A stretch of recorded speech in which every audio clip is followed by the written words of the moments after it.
समाजातील प्रत्येक घटना थेट आपल्यापर्यंत पोहोचवणारे आपलं हक्काचं न्यूज चॅनल क्रांती सूर्य न्यूज। संपादक शशिकांत राजवंत।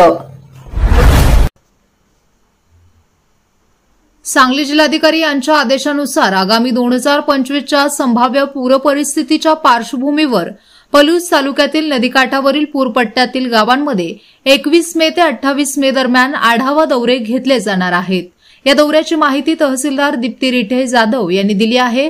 2019 आणि 2021 मध्ये आलेल्या महापुराचा कटू अनुभव लक्षात घेता यंदा अधिक प्रभावी आणि अचूक नियोजन करण्यावर भर दिला जात आहे।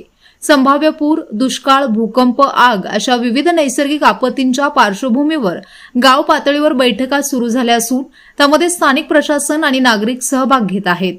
या बैठकीत नागरिकांच्या मूलभूत गरजा जसे की निवारा, पिण्याचे पाणी, आरोग्य सेवा, आपत्कालीन कक्ष आणि संपर्क क्रमांक, बचाव पथकांचे नियोजन आदी बाबींवर सखोल चर्चा केली जात आहे।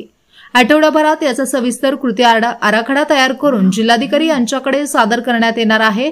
दरम्यान या बैठकीसाठी मंडलाधिकारी, तलाठी, ग्रामसेवक, पोलीस पाटील, सरपंच, आपत्ती व्यवस्थापन समिती सदस्य, स्वस्त धान्य दुकानदार, आशा सेविका, आरोग्य सेवक तसेच गॅस एजन्सी व पेट्रोल पंप प्रतिनिधींची उपस्थिती बंधनकारक करण्यात आली आहे।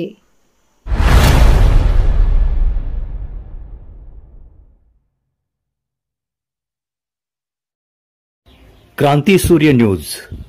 संपादक शशिकांत राजवंत।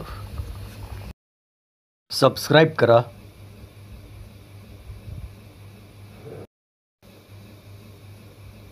बेल आयकॉनला क्लिक करा आणि लाईक करायला विसरू नका।